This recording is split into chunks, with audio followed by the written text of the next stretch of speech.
renovation of her home, and as you saw, some of it was on a tight budget, some of it, well, she spent the wad. But if you're looking to just freshen things up, the cheapest way to do it is with paint. So we have Jeff Monsine from Splat Paint. He's going to make some new looks for old doors and moldings. It's good to have you here. Thank you. It's nice to be back. I'm a big fan of your work. I want to, right off the bat, show people some of the elaborate things that you've done, like this garage door.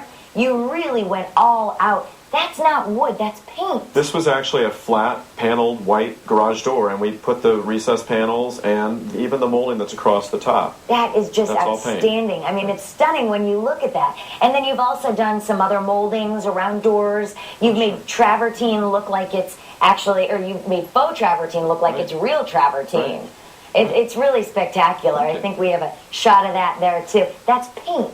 Right, that's actually in the school. They wanted some really fancy molding, and that's just a painted molding around the door. Now, is it expensive to hire you or to get someone like you to do stuff like that? It depends on how intricate the work is. If everything is based on time. If we're doing a really intricate job that's going to take a lot of time, it's going to cost a little bit more than if it's a real simple job. Gotcha, but everybody can do it themselves Absolutely. as well, and that's what Jeff is going to show us. Right. This is what you're showing us how to do. This is actually our after shot. Right. Again, this is paint. Right. This is an example of a recessed panel that somebody might want to have in their dining room just to kind of spruce it up a little bit.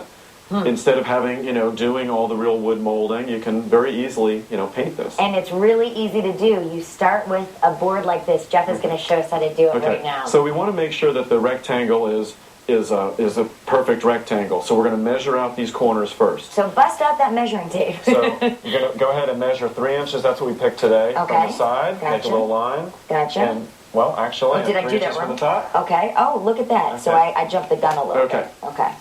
Perfect. No, it's great. And you just do that on all four corners. So we have all 4 corners. And now if you will take this and put it underneath that little cross there. Just right underneath? Uh-huh.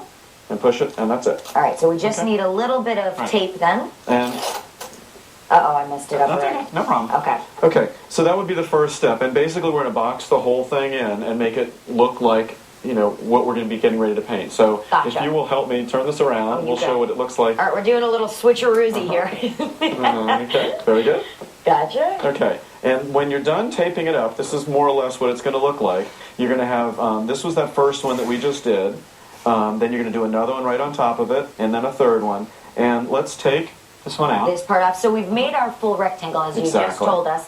And you take out the paint, and this is where we start painting? Right, exactly. That's where the paint is going to go. And can I just grab some paint and start going for it? Well, what we're going to do here, just so you know what goes where, is because we want it to look like this is in shadow, this is recessed, so we're going to do a darker color up here. And so what I brought you today was some aging glaze, some darker glaze. Okay. And if you just put that across here, then that's going to make that area look like it's going back. So just go straight across. Just straight, just like that? Yeah. Okay, so I don't need to be careful or really good at this. Right. You don't have to be an excellent painter, is what you're saying. No, as long as you stay within the tape line. Which is hard for me to do sometimes. Sorry. And that's basically it. Okay, so that's the basic example of what you'd be doing. And we had put a little cross here so that we had a real sharp bevel. And then we would take this off when this is dry and move the tape up onto the top part and then do a lighter version across here. And when you say the sharp bevel back over here, this will create that depth other than the color. Right, it gives you the illusion of that this portion is recessed because you've put this in shadow and you've put this in light. And if you're not sure which one is in light and which one is in shadow, look at a real one and then you'll see where it's supposed to be. I mean, if you look at any of the molding, you can see there is some light up on top here because that's where the light hits. So okay.